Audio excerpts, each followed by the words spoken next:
Il y a des centaines de personnes qui croient être possédées et tout ça. Il existe une telle science, on peut utiliser les énergies de façon négative pour faire du mal à quelqu'un d'autre. Un cobra a aussi une certaine influence sur cette vie, simplement parce qu'il retient son souffle pendant de longues périodes. Ne traitez pas le corps à la légère, ce n'est pas un petit emprisonnement, mais quand on réalise comment on est entré, maintenant on sait comment sortir.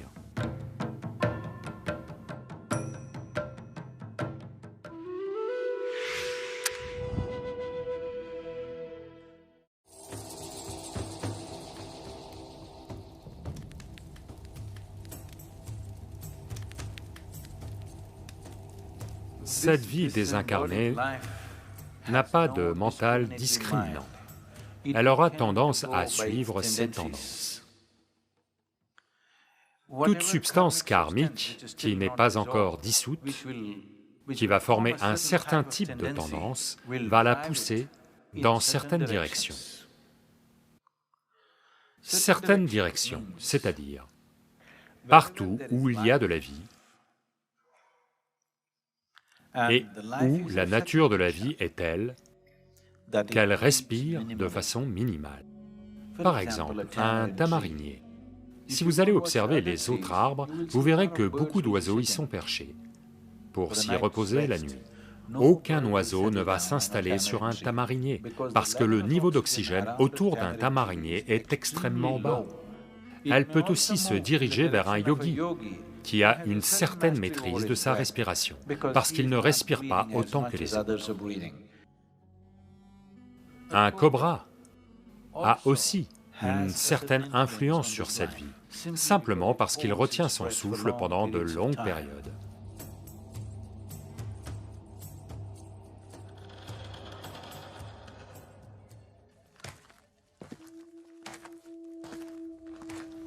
Il y a des centaines de gens qui pensent qu'ils sont possédés et tout ça. Il y a une science comme ça. On peut utiliser les énergies de façon négative pour faire du mal à quelqu'un d'autre. Ça a en grande partie disparu, il se passe très peu de choses de ce genre. Mais si vous vivez dans certaines régions, certaines parties du pays, c'est très répandu. Une chose, c'est que si vous êtes impacté par de telles choses, vous venez vous asseoir dans la sphère de Dhyanalinga.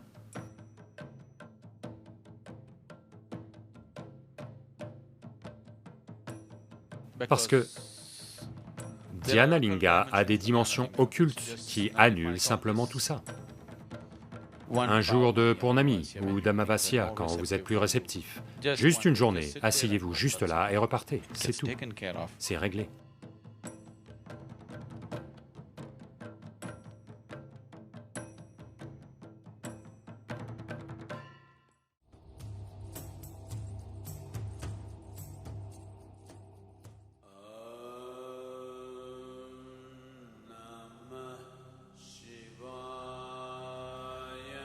Votre corps physique est quelque chose que vous avez emprunté à la planète sur laquelle vous vivez. Le moment venu, la planète va le réclamer. Mais vos autres dimensions, en particulier la coquille karmique, continuent de jouer. S'il est dans un certain niveau de conscience, l'être désincarné est dans un certain état de douceur. C'est cela qu'on appelle le paradis.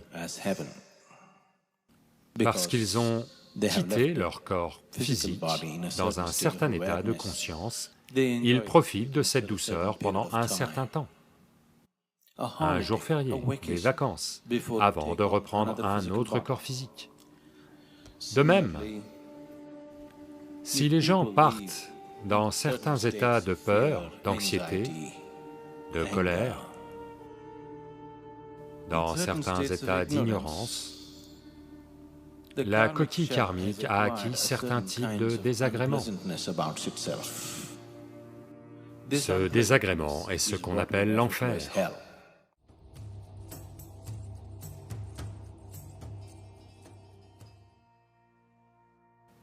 Normalement, quand quelqu'un meurt, on dit cette personne n'est plus. Mais ce n'est pas vrai. Il n'est plus tel que vous en faites l'expérience. Mais il est toujours de bien d'autres façons.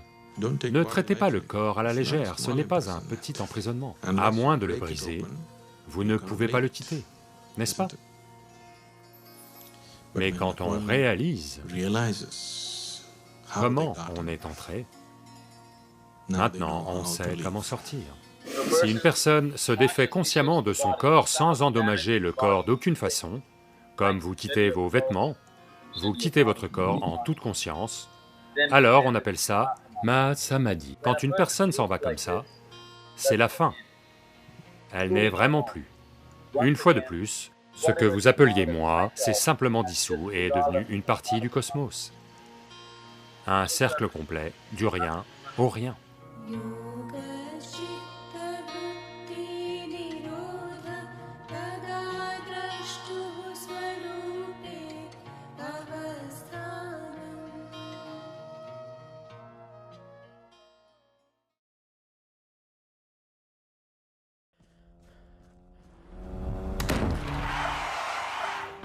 Qu'arrive-t-il aux morts? Deviennent-ils des fantômes? Est-ce qu'ils hantent les maisons? Est-ce qu'ils vous possèdent? Sadhguru démystifie la mort. Quand une personne meurt, et que son information n'est pas terminée, son prarabdha n'est pas terminé, alors la vie est encore vibrante, mais le corps a disparu. Toute substance karmique qui n'est pas encore dissoute, qui va former un certain type de tendance, va la pousser dans certaines directions. Il y a de nombreux aspects. Si je dis ces choses, vous allez commencer à imaginer des choses ce soir. Les 6 épisodes de la série sur les êtres désincarnés sont disponibles en ligne sur Sadhguru Exclusive.